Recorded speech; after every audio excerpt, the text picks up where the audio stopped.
I'm here on the job site with Dale, who's a framing contractor. Hey, good morning. Dale traded up to Geico Commercial Auto Insurance for all his business vehicles. We're here where he needs us most. Yep, they sure are. We make it easy for him to save on all his insurance needs, all in one place, with coverage that fits his business and bottom line. Oh, I shouldn't have looked down. It's all right. We're so far up here. Look at me. Take a deep breath. Oh, I'm good.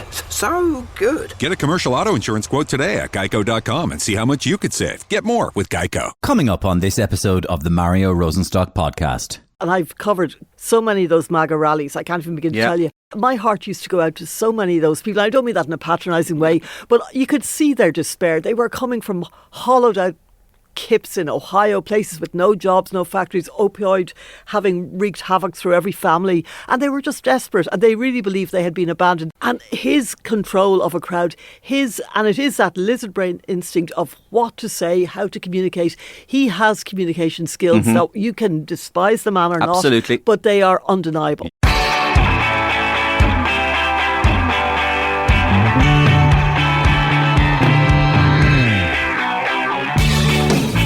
Enjoyed part one of my chat about American politics with Marion McKeone last time, then you're going to love part two.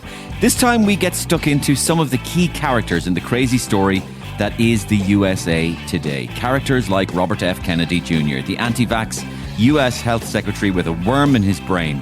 Olivia Nuzzi, the Machiavellian and ruthless journalist that had an affair with RFK Jr., the late Jeffrey Epstein, who is having a major impact on US politics even several years after his death, Pete Hegseth, Howard Lutnick, who they all call Nutlick, and many, many more. We also ask some important questions like, really, how intelligent is Donald Trump?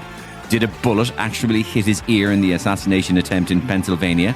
And did Jeffrey Epstein really take his own life? Or was he killed? Marion has been covering US politics and culture for decades. She's also been all over the country, attended scores of MAGA rallies, been in the White House press group, and met all the big players. This is a fascinating chat, as you would expect. He had a tremendous early career as an environmental lawyer. No, he didn't. No? I'm going to hold you up there. Okay, he had what? a couple of big victories, but I knew people who worked for the National Resource Defence Council, and they said he was an asshole. His cellmate, in a complete breach of protocol, was removed from the cell, so he was left alone in the cell, even though he was on suicide watch. The two prison guards who were on duty at that time both fell asleep at exactly the same time for exactly the same amount of time, and then you have to believe that there are vital bits of tape that just mysteriously went missing. Come on. He was 30, 40 years older than her at the time, set her up in an apartment in New York, paid her college fees, bought her all these fancy clothes. You know, I mean, she was 18, 19. That's just wrong. These are all the masters of the universe, okay?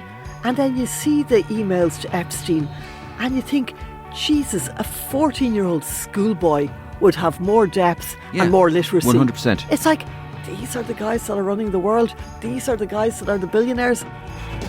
Part two of my chat with Marion McKeone coming up right after, well, it's Christmas party season, folks. And I do believe that Fine Gael and Fianna Fáil are actually having a joint Christmas party for the first time ever since the Civil War. It's the Christmas party season, and Fine Gael and Fianna Fáil are having their first ever joint Christmas party. Going forward, these vol au vents are very tasty, really. These cocktail sausages are after chaps, me horn. We must use these caterers again. No, Simon Harris did all the catering. She's not here. What? Guys, I hope you're enjoying the hors d'oeuvres. Simon, do you not have enough on your plate going forward without taking on all these extra jobs? Look, Micheál, I want to be very clear. The people of Ireland want value for money in this cost of living crisis, and I made a commitment a long time ago to do a week-long course in Ballymaloo House, and I made this happen. No, listen, Simon. Anybody for more pigs in a blanket? Pigs in a blanket? Really, I'm getting a bit sick of his carry-on going forward. Gee, I'm looking forward to a good bop tonight. Who's the DJ, Micheál? All right, everybody, I want to be very clear about this. Let's see your hands in the air. I don't believe it. Forget Calvin Harris. This is DJ Simon Harris, and this is a banger. Come on, Micheál. I love Maniac 2000. Meanwhile, former President of Ireland, Michael D. Higgins, is at home for his Christmas party in Galway. Right, what guests are we expecting tonight, Sabina? We're not expecting anyone, Michael D. It's just you and me now, remember? I mean... Get the aide de camp. Surely there are people queuing up to see me. Oh, but there is no aide de camp anymore, Michael D. I've ordered Domino's pizza. Is that it? 14 years as president, and just this? Domino's pizza and only fools and horses on repeat. Quiet. There it is. Oh, hello, Michael. Jesus. Oh, Michael D, it's Michael Harding. Tell him I've got the flu or something. I've got a cold. I couldn't bear listening to him waffling on about winter and all that. Just tell him... Michael, he's got a bit of the flu. Well, that'll be the winter for you. Thanks, Billy. God's sake. Back in Dublin, the last word Christmas party is in full swing. Dermot, stick on Rush again there, will you? Jesus. Look, Cal, Trump is the very antithesis of the spirit of Christmas. Marion, I disagree. Santa is dressed in red. He's an old man and he's a Republican. It's Cal, clear. Come on, Cal. No, I if Trump think... had his way, he would deport Santa Claus. Don't be silly, Marion. Or I have Pete Hegseth blow him out of the sky. That's not... For Marion! coming over the border illegally. Look, we have to leave it there, okay? Yes, Charlie Weston. Matt, these Dunn Stores chicken wings. Yes. They're way overpriced, Matt. Okay. This is price gouging at an enormous scale, Matt. Okay, thanks a million, Charlie. We'll come back to that. Frank Greeley, Yeah? give us an old story from the courts there. Get lost, will you, Matt? What? Give it a rest. Crack open a can and loosen out for once in your life. Oh, Saturday. Back at Fianna Fáil and Fine Gael's joint party. Going forward, I do not believe my eyes. Ho, ho, ho, ho, ho. Ho, ho, and a very happy Christmas from me, Santa Claus. Let's see. Who's been naughty and who's been nice? Hildegard Nocton, come over here and sit on my knee. Have you been naughty or nice, Hildegard? Mihal, it's Jim Gavin. He's at the door. Jesus, don't let him in, Willie, for God's sake. I just want a word with the guy. I just want a quick word with you. Meanwhile, over at the Croke Park Residents Association Christmas party. Great year, lads. What? Yeah, absolute banger of a year, Tony. Hey, come here. Who have we got next year, lads? I see we got Bon Jovi coming in next year, lads. Oh, we're halfway there. Oh, Take my... Lads, it's the managing director of Croke Park at the door here. would you mind keeping it down, please? What? We're trying to have a board meeting over there. Darnie. Sorry. Just keep it down. We're sick to the teeth of your disruptive behaviour every year. Sorry about that. Same story all the time. Yeah. Keep it down. Thank you. Apologies. Sorry about that. An exclusive new comedy on the Mario Rosenstock podcast every week. And this podcast is, of course, free to you, the listener, the great listener. And all I ask is that you tell one other person, if you can, that you have enjoyed this podcast and ask them to tune in. Our numbers are growing all the time, and thank you for that. If you want to contact me, it's mariorosenstock@gmail.com for any reason at all, to comment about the podcast, to ask where I'm on tour. I'm going to London on February 7th with Gift Grub Live, and then I'm doing a small mini tour of Ireland, Mullingar Arts Centre, Dean Crowe Theatre, Lime Tree Theatre in Wexford, and Black Box Theatre in Galway in the new year. And you can see those venues for details yourself. But you can get in touch with me about anything, suggestions for new characters, suggestions for new guests, some praise, approbation, or constructive criticism, always welcome. So we've saved some of the best and juiciest stories of part 2 of my chat with Marion McKeone till last. After over 30 years at the coalface of US political coverage, Marion has had access to people and information that not many others have. So you're in for a treat. We kick off this part of our conversation with an analysis of the intelligence, or otherwise, of Commander-in-Chief Donald J. Trump. The debate continues, right, down through the last 10 years. Between rational people, the debate continues as to whether Trump is smart or dumb, okay? And it staggers me. It staggers me that people would even entertain the idea that he's smart. Now, wait for it. Obviously, I know that he has a primordial cunning to defend big himself. old lizard brain going on. Like the lizard brain. Lizards are one of the most unintelligent creatures that have ever lived. They are also cunning. Rats. Yeah. Rats, again, are cunning. It's primordial. The urge to defend oneself, to know when you're under danger. Yeah. Right? That's and to different. find a way out no matter what. But even on the basic element of doesn't understand any concept, doesn't have any information or knowledge, doesn't know who anybody, lack of interest. He doesn't know anything. Yeah. Right? He doesn't know anything. He doesn't understand anything. So he doesn't understand the way the economy works. Yeah. He doesn't understand the way tariffs work. Yeah. He doesn't understand his latest thing, Bitcoin. He doesn't have any clue about foreign relations. He is being completely taken to the cleaners by Putin, and he can't even see it. He's completely out-negotiated. Yeah. The master negotiator is utterly, completely out-negotiated by anybody he negotiates with. Pretty much. But I think that I've met him several times, and I remember covering events before in New York. What he has, and I've covered God knows, so many of those MAGA rallies. I can't even begin to tell you. You told me all about it before. What he has is a and how good some of those MAGA people were. Yeah, and there are a lot of really... My heart used to go out to so many of those people. I don't mean that in a patronising way, but you could see their despair. They were coming from hollowed out kips in Ohio, places with no jobs, no factories, opioid having wreaked havoc through every family, and they were just desperate, and they really believed they had been abandoned. They were Clinton voters, you know, back in the day, who they thought had just been completely abandoned by everyone. But anyway, you've met him a few times, yeah. Yeah, and his control of a crowd, and it is that lizard brain instinct of what to say, how to communicate. He has communication skills. Now, you can despise the man or Absolutely. not, but they are undeniable. Yeah. They are undeniable. Yeah. And he knows how to Panto, WWE communication skills, exactly. but nevertheless communication skills. But they work. Exactly, but let's put it into the context.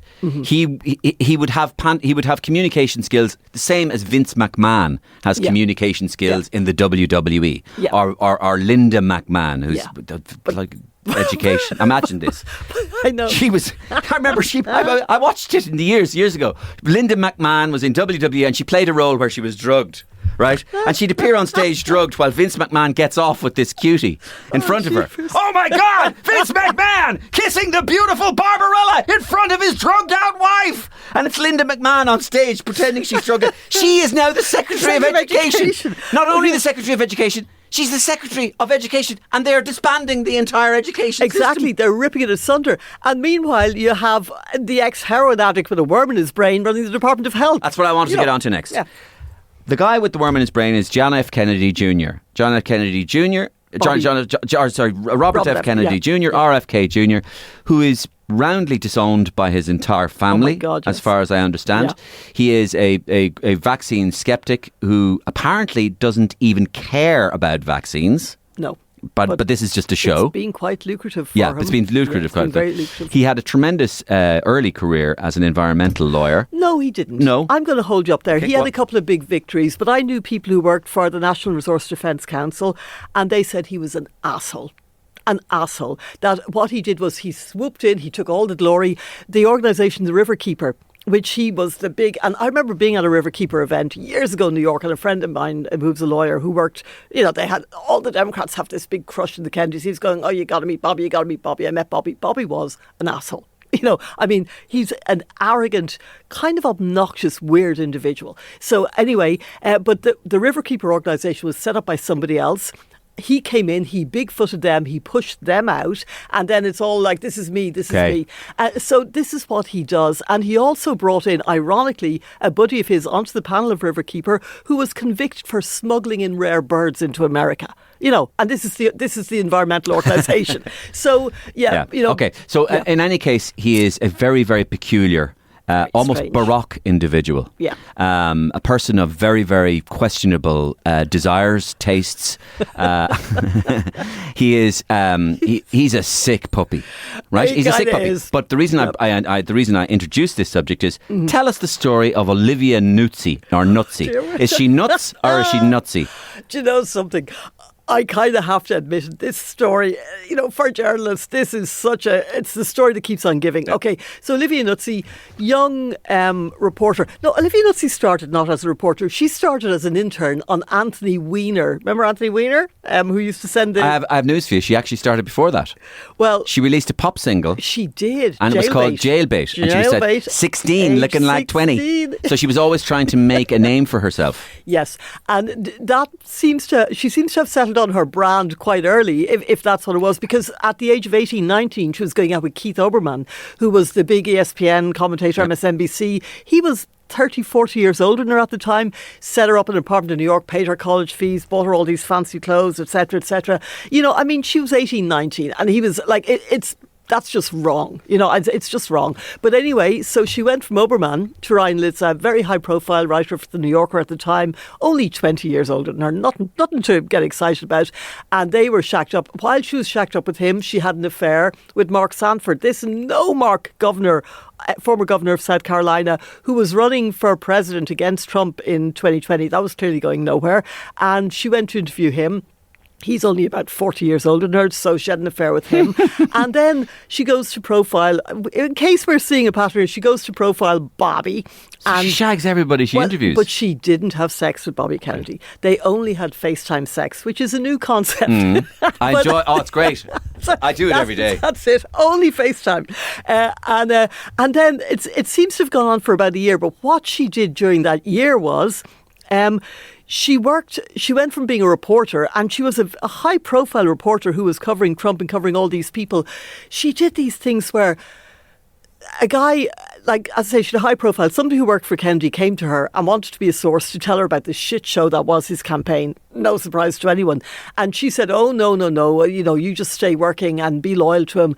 And then she went and told Kennedy she burnt her source. As a journalist, she should have used that source for the profile or whatever. Instead, she burnt the source, told Kennedy this guy was leaking about him and got him fired. There was then another reporter who worked for the New Yorker called Claire Malone, who, the story everyone loves about Kennedy, the bear in the park, the bear in the park prank. Because she was a colleague from a rival magazine, Nuzzi got wind that she had this great story, and everyone had heard, oh my God, the New Yorker profile, they've got this story about Kennedy and a bear in Central Park. And so Nuzzi tips off Kennedy to shaft her colleague. This story's going to come out, and then Kennedy's able to get ahead of it with some bizarre online interview with Roseanne Barr. But anyway, so she's doing all this kind of thing, and then she's advising Kennedy, she's catching and killing other stories. She's meant to be a reporter. She's working as a professional journalist at the time, covering the political campaign. It's outrageous. But meanwhile then, her boyfriend, Ryan Lizza, decides, he hears she's got this book coming out, American Canto. Oh my God, it's shockingly bad. It came out yesterday. And he says, right, that's it. So he's going to make a bit of money out of all this.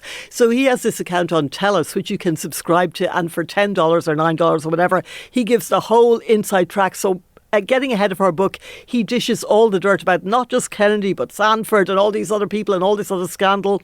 Claims that she sent in somebody to Mar-a-Lago who was going to do a pen portrait of Trump for a piece she was writing, shoved a tape recorder in her bag so that she could tape record everything Trump was saying while the portrait was being done.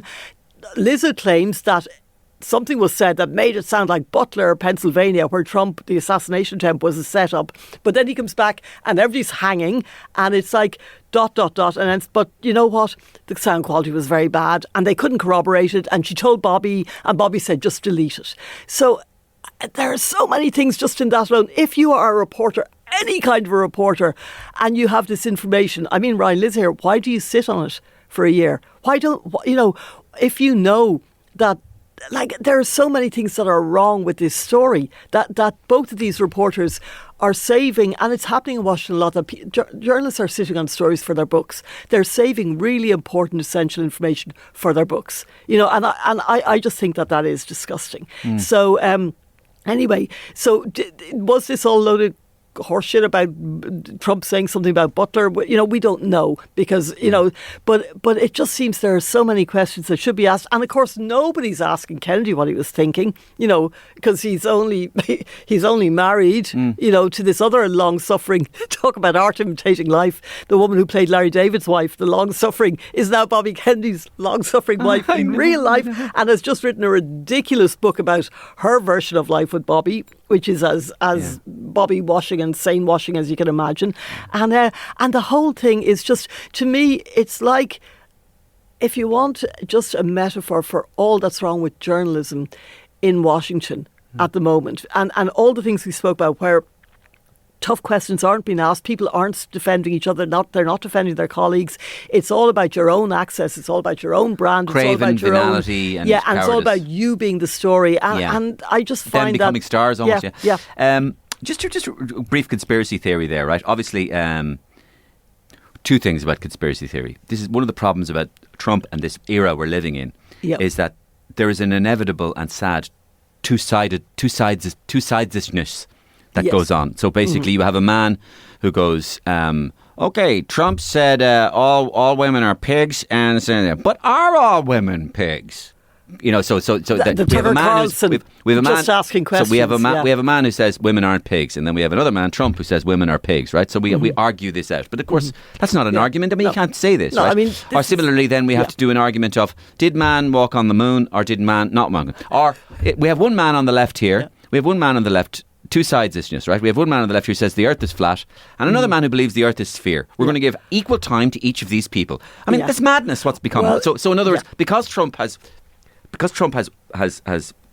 thumbed the scales, we now have to give equal sides to people who are completely batshit crazy. But we don't. Well, the media is. The New York Times is disgraceful in that. Yeah, and that's you know kind of what I mean. The New York Times, to my mind, has its reputation. It has just embarrassed itself so often. And I think it's Joe Kahn, this new editor since 22, is just a diabolical editor. Okay, so that's not what I wanted to get at. So what I wanted to get at was just, so obviously I don't believe in many conspiracy theories, although it depends on what you mean by a conspiracy theory. Define a conspiracy theory. I mean, if you believe, for example, that the big companies in the world all want to make us spend more money, well, they do. I think that's not a conspiracy theory. I think it's probably a fact. Yeah, exactly. I think the big companies would admit it. If I said to you that large pharmaceutical companies, for example, would kind of be happy enough if we all remained not dead but sick, they'd probably go, that kind of makes just us on this side of death. Yeah, just kind of hanging in there long enough. Of drugs. I remember, it reminds me of that thing Brian Cowen said years ago inadvertently when he's Minister for Health. He said,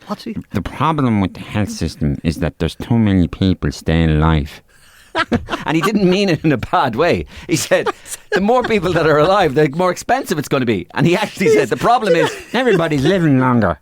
But he's got a point. He does have a point, but it was kind of inadvertent, right? He could have phrased it a little better, maybe. But here's me. Let Mario do a little conspiracy theory or investigate. Again, you're coming from a different place. It's Trump's assassination attempt. Right? In Butler, Pennsylvania. Just ask a question.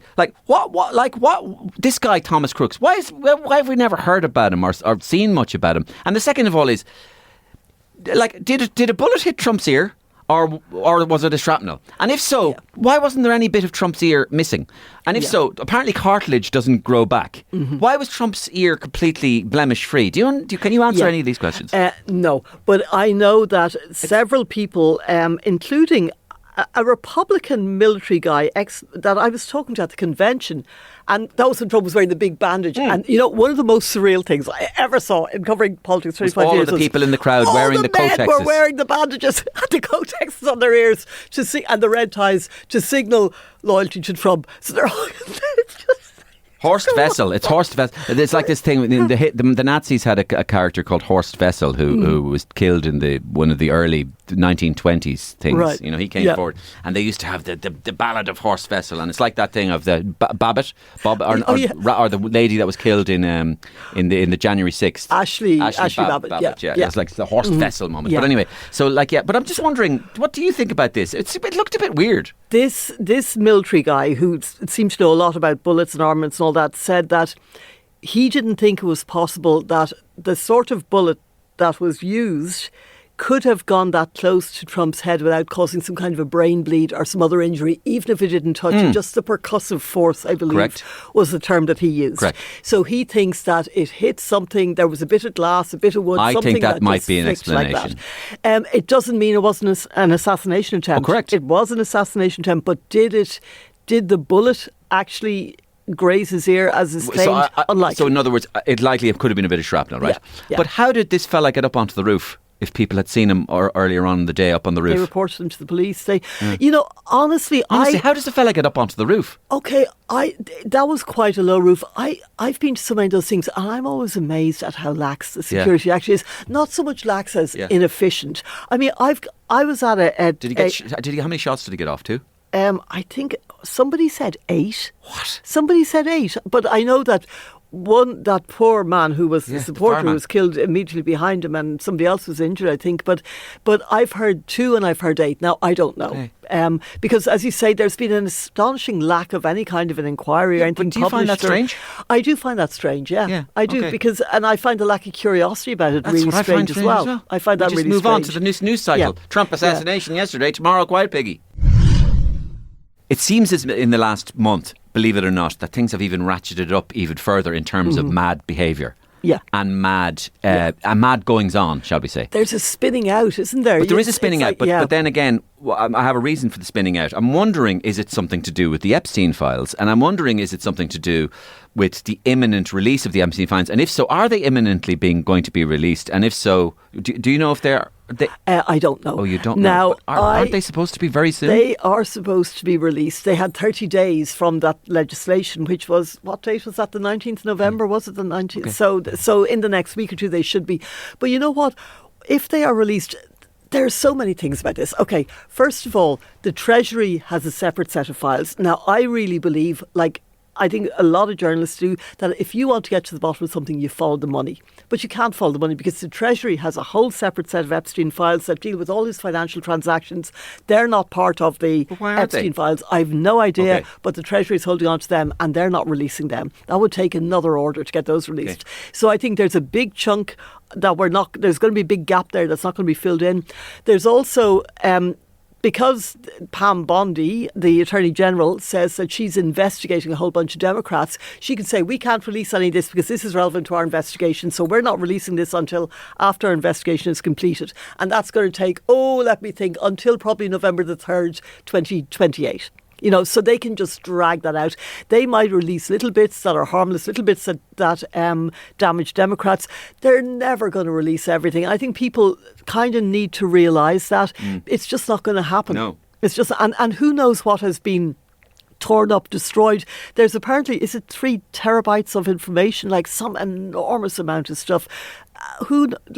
How hard is it to tear out a page, to delete something, to erase something? How hard, it took 1,000 FBI officers, I think it was 80 hours, to go through all of the files just looking for Trump's name. And they found, by God, did they find it?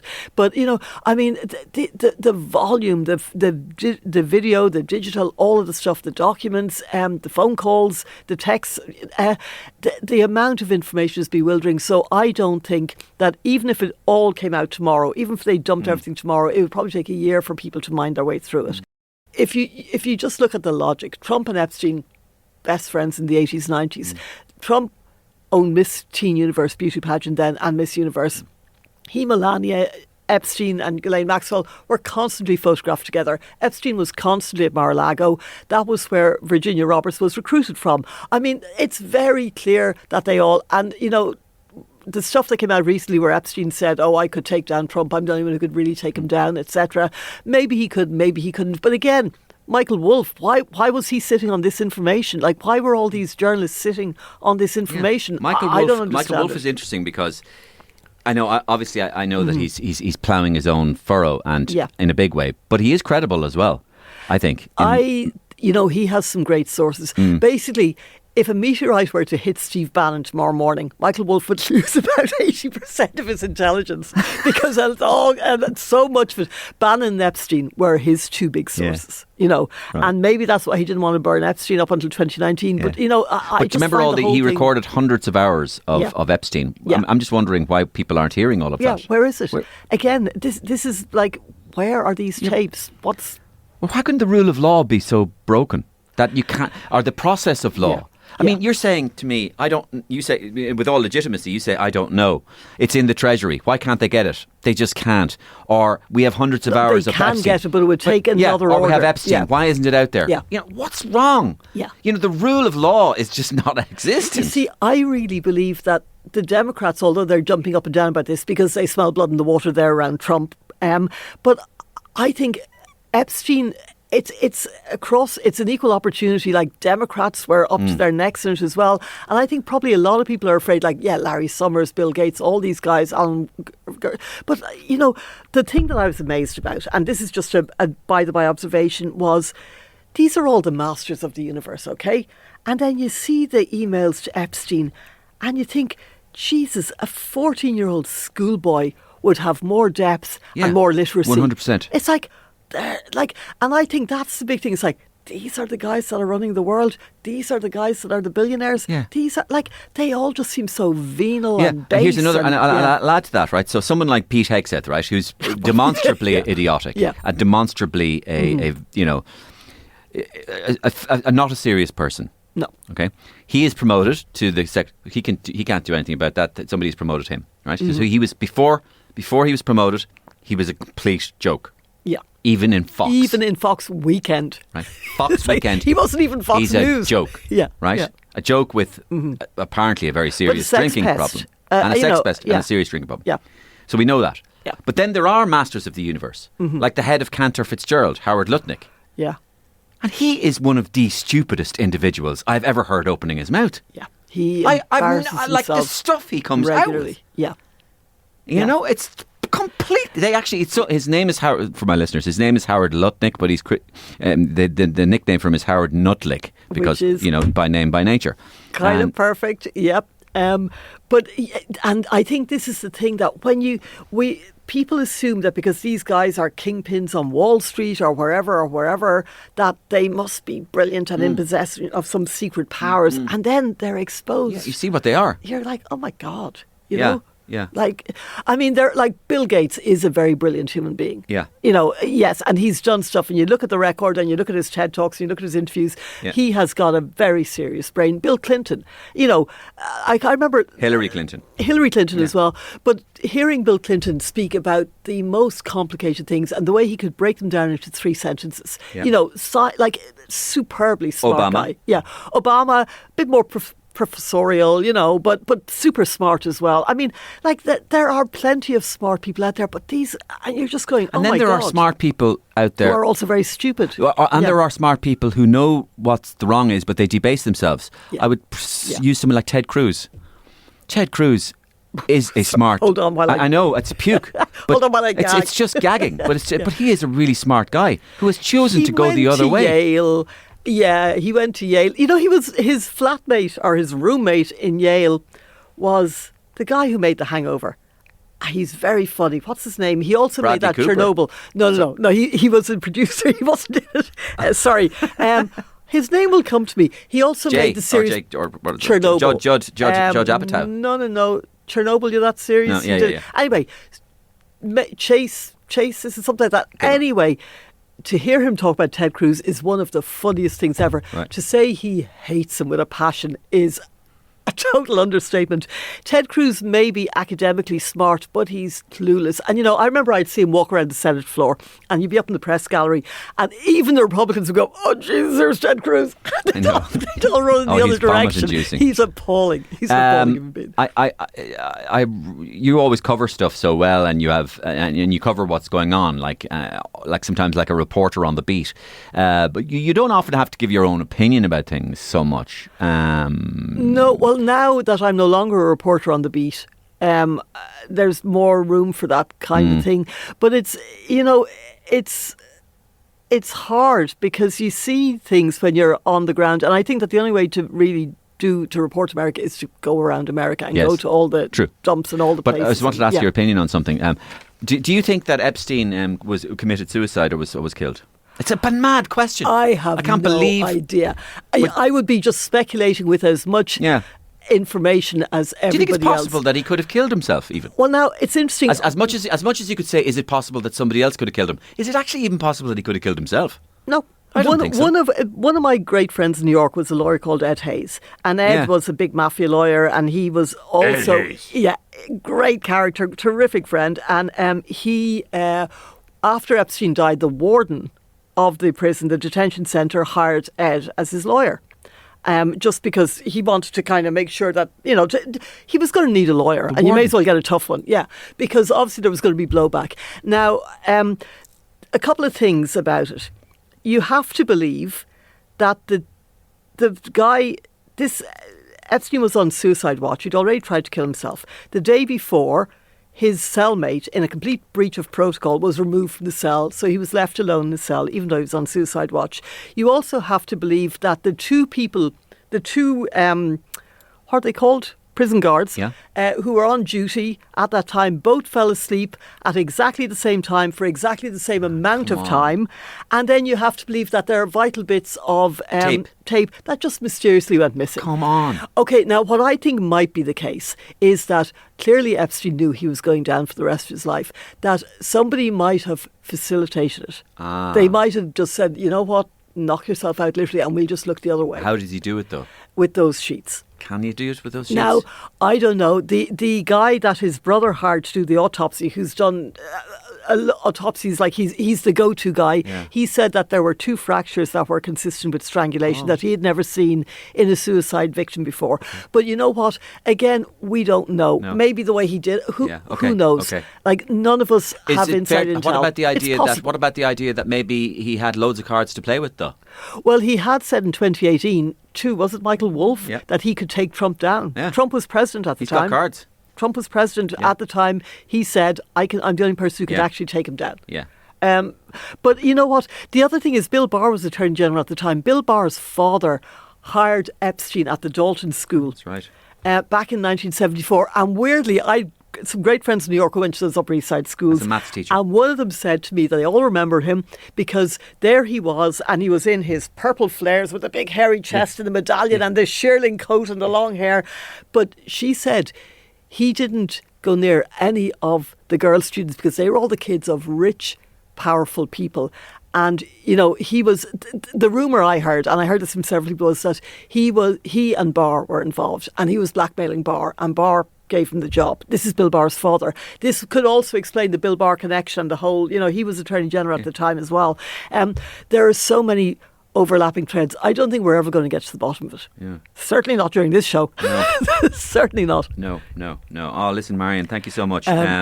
We could go on and on forever. We could. We've only scratched the surface. I know. There's so much I know. else. That's Marjorie Taylor Greene. We didn't even get to Margie. Yeah, and I actually feel sympathy for Marjorie Taylor Greene, and I feel, you know, I do. I mean, I know you're looking at me slightly sceptically because I obviously started out thinking she was a total nut job, and also a nasty person going after other people actively, as well as a propagator of disgraceful conspiracy theories. But then it turns out that she is actually, in a way, the original MAGA. The actual idea of MAGA being just for America. Let's get our living standards up for Americans. Yeah. Let's bring Americans up. Only Americans. Yeah. In a xenophobic kind of way, to be honest with you. But listen, at least it's us. And now she realises that Trump just throws everybody in the bus, including America. Yeah. You know, this idea that Trump, he had 6 businesses bankrupt, right? And how would you expect that he would do when he's CEO of the country? Yeah, you know. And what? I'm just wondering. Look at the record. I'm just wondering. Here's one for you, Sonny. Again, speculating. But I'm kind of trying to work out ways in which Trump can bankrupt America. Not the easiest thing to do. Brewster's Millions, if you ever saw it with Richard Pryor back in the 80s. God, that's good. He's given 30 million quid and he's told the only way you'll make 100 million is to get rid of this 30 million quid in 30 days or whatever. He has to give it away. He has to give away his 30 million quid. And he can't give it to charity and all this sort of stuff. You can't just give 30 million to charity. You have to lose it. Give it to Donald Trump. And Trump, exactly. Trump bankrupted casinos. Yeah. Trump bankrupted 6 that's businesses. hard. That's and I'm just hard. going, is there any way he could bankrupt America? And I was just thinking, one of the ways is this tariffs business. If the Supreme Court rules against him with the tariffs business, he's going to have to give back his $17 trillion. Let me just give you a little bit of a gem here on that. Howard Lutnick, who we have already spoken about, his sons now run Cantor Fitzgerald Firm. One is a rapper and a DJ, and the other is God knows what. Anyway, there was talk on Wall Street when this was all happening. Everybody thought, nobody's going to uphold this tariffs bullshit because it's blatantly against the law. So they were going, how can we make money in this? And they thought, I know. How about this? All these companies that have to pay tariffs, who have already paid them, how about we say to them, when the Supreme Court says, sorry, Trump, this is all illegal, you got to pay the money back. How about saying, instead of all going and suing individually, a bit like, you know, credit cards, when people go into debt, they sell it to a debt company, they say, look, give us 20% or whatever. So anyway, one of the original companies that was proposing this, that when Trump gets shafted in the Supreme Court, let's offer to buy the debts Cantor back. Fitzgerald. Howard Lutnick's sons. We're going to do, and then it got out and it was like, oh Jesus, don't do that. But there are a lot of other Wall Street companies and finance companies that are getting ready to do exactly that. And now Costco, which is one of the biggest supermarket chains in America, is also suing Trump. And so it's about 300 billion at the moment he's collected. If the Supreme Court says this was wrong, now they won't necessarily say you've got to pay it all back, but that gives everyone who had to pay those tariffs the avenue to then go and sue Trump. It's going to be mayhem. Exactly. And so these companies are saying, just take 20 cents on the dollar from us and let us worry about getting it back. There is a business model there. And as I say, the irony, that Trump's, what's Lutnick's job anyway, commerce, whatever the hell he is, that his sons were the first who are about to jump in there and milk this for all it was worth. It's actually comical. Yeah. It's a dog-eat-dog world in MAGA. Marion, thanks so much for coming in and talking to me. And your columns, your radio columns with Cal every week are still Cal, my old compulsive listening. I still don't understand how he manages to defend the indefensible, to be honest with you. I think, you know what? I think he's reached that point himself. I think he's given up defending a lot of it.